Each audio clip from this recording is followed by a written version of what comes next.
क्रीडावेद मुंबईच्या माध्यमातून बृहन्न मुंबई विभागातील विविध क्रीडा संघटना एकत्रित करत बृहन्न मुंबई विभागाचा क्रीडा विकास सातत्याने माजी खासदार श्री मनोज कोटक यांनी संकल्प सोडला आहे। विविध क्रीडा स्पर्धा बृहन्न मुंबई विभागाच्या खेळाडू व प्रशिक्षक यांच्या क्रीडा कामगिरीचे अभिनंदन सन्मान सोहळ्याद्वारे करत असताना क्रीडा विकासाचे उद्दिष्ट साध्य करणे, नवोदित खेळाडूंना प्रोत्साहन देणे व क्रीडा क्षेत्रात दीर्घकाळ भरीव योगदान करणारे ज्येष्ठ प्रशिक्षक, संघटक व क्रीडा कार्यकर्ते यांचा गुणगौरव मुंबई क्रीडावेद तर्फे करण्याचा समितीचा मनोदय आहे। कोणत्याही स्पर्धेत प्रथम 3 खेळाडूंना पदके तसेच रोख रकमेने सन्मानित करत असताना त्यानंतरच्या क्रमांकावरील खेळाडूंचा व त्यांच्या प्रशिक्षकांना अपयश पचवणे कठीण असते। त्यांची मेहनत पहिल्या 3 क्रमांकाच्या तुलनेत कमी असेल तरी त्यात अनेक वेळा फारच मोठा फरक असल्याचे आढळून येते। म्हणूनच अशा खेळाडूंना प्रोत्साहित करून त्यांची कामगिरी पुढील स्पर्धात उंचवण्यासाठी त्यांना उत्तेजन देणे महत्त्वाचे आहे, असे क्रीडावेद अध्यक्ष श्री मनोज कोटक यांचे मत आहे। अशा उदयोन्मुख खेळाडूंसह क्रीडा क्षेत्रातील दीर्घ योगदानाची दखल न घेतलेले संघटक, प्रशिक्षक यांचेही यथोचित सन्मान करून क्रीडा चळवळीचा पाया भक्कम करण्याचा प्रयत्न क्रीडावेद तर्फे केल्यास कदाचित पुढील 3 किंवा 4 वर्षात बृहन्न मुंबई विभागाच्या क्रीडा कामगिरीचा आलेख उंचावेल असे म्हणणे उचित ठरेल। दिनांक 29 ऑगस्ट 2024 राष्ट्रीय क्रीडा दिन तसेच हॉकीचे जादूगार स्वर्गीय मेजर ध्यानचंद यांचा जन्मदिनाचे औचित्य साधून क्रीडावेद पुरस्कार योजनांना मूर्त स्वरूप देण्यासाठी संस्थापक अध्यक्ष यांनी क्रीडावेद समितीची स्थापना केली। सदर सन्मान सोहळा रविवार दिनांक 9 मार्च 2025 रोजी इथोपिया सभागृह टिळक नगर, चेंबूर येथे सकाळी 10:30 ते 1 दरम्यान आयोजित करण्यात आले। माजी खासदार श्री मनोज कोटक यांच्या अध्यक्षते अंतर्गत होणाऱ्या ज्येष्ठ क्रीडा प्रशिक्षण तथा क्रीडा संघटक यांचा सन्मान व उदयोन्मुख खेळाडूंना यांना प्रोत्साहन व शुभेच्छा देताना क्रीडावेद समितीस अतिशय आनंद होत आहे। क्रीडावेद समितीने दूरदृष्टीने आखलेल्या योजनांद्वारे निश्चितच बृहन्न मुंबई विभागात मोठ्या प्रमाणात क्रीडा चळवळ सुरू होऊन क्रीडा विकास साध्य करण्यासाठी क्रीडावेदचे सदर सन्मान सोहळा हे पहिले पाऊल आहे। आपणास नम्र विनंती की सदर क्रीडा वृत्त आपल्या माध्यमातून प्रसिद्ध करून क्रीडा क्षेत्रातील उदयाचे शिल्पकार यांना प्रोत्साहित करावे। सर की जो संकल्पना है बहुत महत्वपूर्ण है, क्योंकि हम मेडल विनर को तो हम देखते हैं, उनके फ़ोटो आते हैं, उनके अवार्ड्स मिलते हैं, लेकिन कहीं ना कहीं स्पोर्ट्स में एक अनसर्टेनिटी होती है। तीसरा या चौथा कौन आएगा कह नहीं सकते, और अचानक जो चौथा आ गया, कोई नामशेष ही हो गया, किसी को कल्पना नहीं है। तो सर की कल्पना थी कि उन्हें भी सत्कारा जाए, उन्हें इनकरेज किया जाए ताकि अगले प्रतियोगिता में वो अच्छे तरह खेल पाएंगे। तो ये बहुत ही महत्वपूर्ण है कि मुझे याद आ रहा है कि कभी कभी मैं भी पराजित हो जाता था और अगली बार मैं हौसले से आ जाता था। तो सर ने बहुत अच्छी कल्पना लाई है और ये सारे खिलाड़ी आप देख रहे हैं तो ज़रूर ही आगे आएंगे, क्योंकि ये आज इन्हें रिकग्निशन मिली है। और जब आपको समाज से रिकग्निशन मिलती है, जब आपको लोक प्रतिनिधियों से, खासदार, आमदार, उनसे, मंत्रियों से अगर आपको रिकग्निशन मिलती है तो एक हमें कॉन्फिडेंस, एक हौसला बढ़ जाता है, कॉन्फिडेंस आ जाता है कि हम कुछ सही कदम हम चल रहे हैं। तो इसलिए मैं कहूँगा कि बहुत ही अच्छा उपक्रम है और हर साल भी होगा और आप ज़रूर ही इन खिलाड़ियों का नाम देखेंगे। सर भी जैसे कहेंगे, खिलाड़ियों के मन में जो है उत्साह पैदा हुआ है आज उनको सम्मानित करने के बाद। बिल्कुल, क्योंकि हमें उन्हें ये पता चला कि एक स्पर्धा प्रतियोगिता में हारने से दुनिया का अंत नहीं हुआ, ये समझ गए हैं। क्या सर, खेल के लिए हम जब 140 करोड़ की आबादी देखते हैं तो हम कितने बच्चे खेलते हैं वो सोचते नहीं हैं। आज हमारे पास इंफ्रास्ट्रक्चर नहीं है, 1.5% बच्चे भी आज खेल नहीं पा रहे हैं। खेलने की इच्छा कितने रखते हैं वो महत्वपूर्ण नहीं है, लेकिन खेल नहीं पा रहे हैं। कहीं शासन को और अलग अलग डिस्ट्रिक्ट स्पोर्ट्स ऑफिसर्स को सबको ये देना है कि हमें सब जगह खेलने की सुविधा होनी चाहिए और इस तरह से ये ग्राउंड्स को यूटिलाइज करना है। जहाँ ग्राउंड ही नहीं है, रूरल एरिया है, जहाँ पे देहाती आबादी है, वहाँ तो ग्राउंड तैयार करना, इंफ्रास्ट्रक्चर तैयार करना ये ज़रूरी है। वो दिन जब आएगा जब हम सारे टॉप करते हैं, जब हमारा हर बच्चा खेल पाएगा।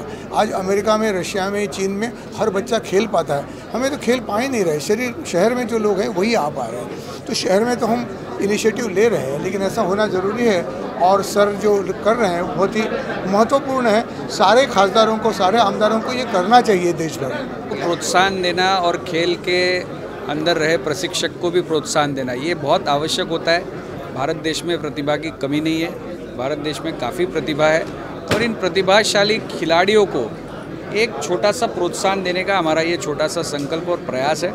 मुझे लगता है कि आज हमने शुरुआत की है और ये शुरुआत आने वाले दिनों में एक बड़ी मुहिम का स्वरूप धारण करेगी और मुंबई शहर में जिस तरह से आप जानते हैं कि मुंबई एक बहुत बड़ा शहर है, अपने सपनों को लेकर हर कोई यहाँ आता है, इन सभी के सपनों को पूरा करने का संभव प्रयास मुंबई करते हैं, उसी में हमारा छोटा सा ये योगदान है।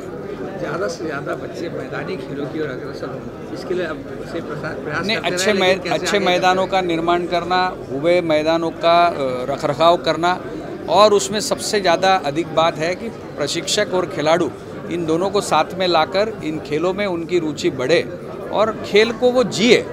सबसे बड़ी बात है खेल को जीना, तो खेल को वो जिए जिसके कारण न केवल करियर लेकिन उसके साथ साथ अपने शरीर और अपने मन को भी स्वस्थ रखे, एक स्वस्थ सुंदर सुदृढ़ समाज का निर्माण हो, ये आज के कार्यक्रम की सल्तनत है। सर, युवा वर्ग जो है ज़्यादा करके मोबाइल में बिजी हो रहा है, मैदानी खेल में आने के लिए किस तरह से अपील करें? तो मैंने अपने उद्बोधन में जैसे कहा कि मैदानी खेल के साथ साथ दिमाग का खेल यानी मोबाइल के अंदर भी अलग अलग जानकारियाँ, मोबाइल का पॉजिटिव उपयोग ये भी ज़रूरी है, उसमें जानकारी मिलती है, उसमें एक जग होता है, दुनिया में क्या चला उसकी जानकारी मिलती है। इन दोनों का संगम करके किस तरह से खिलाड़ी के मन को बनाया जाए, क्योंकि उसकी मानसिक तैयारी बहुत ज़रूरी होती है, और आज के कार्यक्रम के माध्यम से हमने लोगों के सामने ये लाया है और अपेक्षा करते हैं कि मुंबईकर इसको बहुत अच्छा प्रतिसाद देंगे और आने वाले दिनों में एक बड़ी मुहिम बनेगी। धन्यवाद। बहुत ही अच्छा है, क्योंकि हमने जो मनोज जी कोटक के उनका जो संयोजन है, उनका जो कल्पना है, उसको आगे लाने के लिए हमने कोशिश किया है। उनका कहना यही है कि आज महाराष्ट्र में बहुत सारे अपने को मेडल विनर्स है, लेकिन मुंबई में कितने हैं? मुंबई का हम अपने को जब बोल रहे हैं कि मुंबई का विकास करना है, तो मुंबई का स्पोर्ट्स विकास भी करना है, वो एक पकड़ के हमने किया है।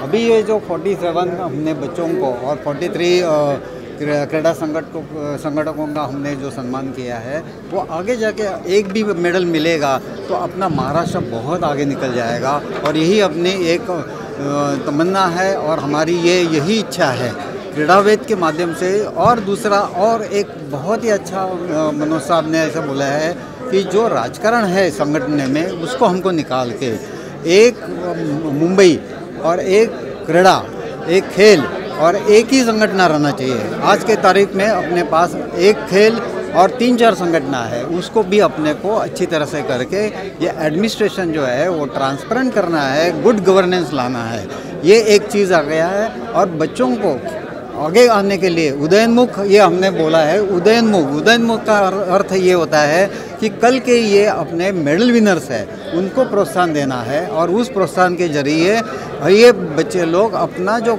सराव है, प्रैक्टिस है, वो प्रैक्टिस कंटिन्यू करेंगे, और उस कंटिन्यूसी के वजह से अपने को अगले 2027 में जो होने वाली नेशनल स्पोर्ट्स जो है, नेशनल गेम्स जो है, उसमें महाराष्ट्र नहीं लेकिन मुंबई के ज़्यादा मेडल विनर्स होंगे, ये हमारी एक तमन्ना है, हमारा एम है, हमारा वेद है, और यही क्रीड़ा वेद है। सर, आपने एक बात कही कि एक खेल में 2-3 संगठन होता है तो उसका असर पड़ता है खिलाड़ियों पर, लेकिन क्रीड़ावेद के माध्यम से आपने एक प्लेटफॉर्म फैलाने की कोशिश की, तो आगे क्या भविष्य में योजनाएं हैं और इस तरह सबको जोड़ने की, खिलाड़ियों को जोड़ने की, उनके भविष्य संवारने की क्या है? हाँ, यहाँ पे अभी कैसे है कि हमने क्रीड़ावेद के माध्यम से जो महाराष्ट्र शासन का क्रीड़ा विभाग है उनको भी हमने आमंत्रित किया है, उनको लेके महानगर पालिका उनको भी लेके, और भारतीय क्रीड़ा प्राधिकरण मतलब स्पोर्ट्स अथॉरिटी ऑफ इंडिया, इन तीनों को, ये जो स्थानिक स्वराज्य संस्था है, इनको इकट्ठा लाके हम क्रीड़ावेद और ये सब समन्वय करके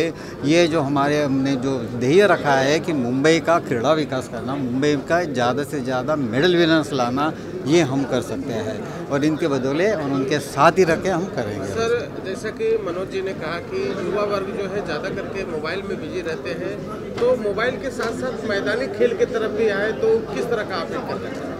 करेक्ट है, ये भी चीज़ अच्छी है, लेकिन एक चीज़ उन्होंने ये भी कही है कि मोबाइल के जो एडवांटेजेस भी है वो भी लेना है, क्योंकि मोबाइल से आज के तारीख में अपने को कौन सा खेल जो है उस खेल के ज़्यादा से ज़्यादा टेक्निक जो होते हैं, आगे जाने के जो टेक्निक्स होते हैं, वो टेक्निक आप सीख सकते हैं। आप मोबाइल में सिर्फ बाकी फिल्म्स और ये नहीं देख के या रियलिटी शोज़ नहीं देख के, ये जो टेक्निक के जो है, क्योंकि इंटरनेशनल लेवल पे आप अभी देखेंगे तो बहुत रूल्स है, और रूल्स पढ़ने के लिए किसी के पास टाइम नहीं है। अगर मोबाइल से आप देखेंगे और मोबाइल के साथ उन्होंने वो स्टडी करके करेंगे तो मेरे हिसाब से उनका परफॉर्मेंस भी बढ़ जाएगा, टेक्निकली बढ़ जाएगा, और वो एडवांटेजेस हो जाएगा।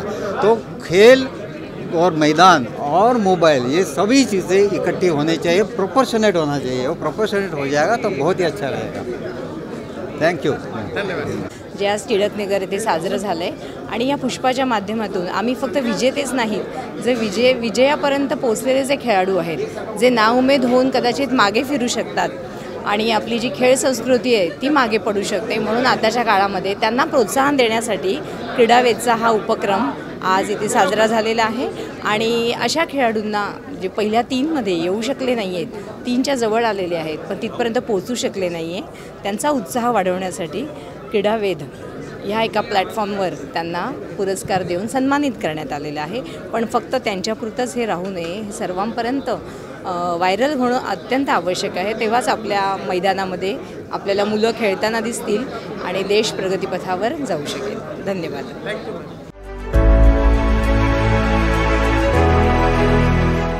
CEN न्यूज, देश प्रदेश की ताजा तरीन खबरों के लिए CEN न्यूज को सब्सक्राइब करें और रहें पल पल की खबर से हर पल बाखबर।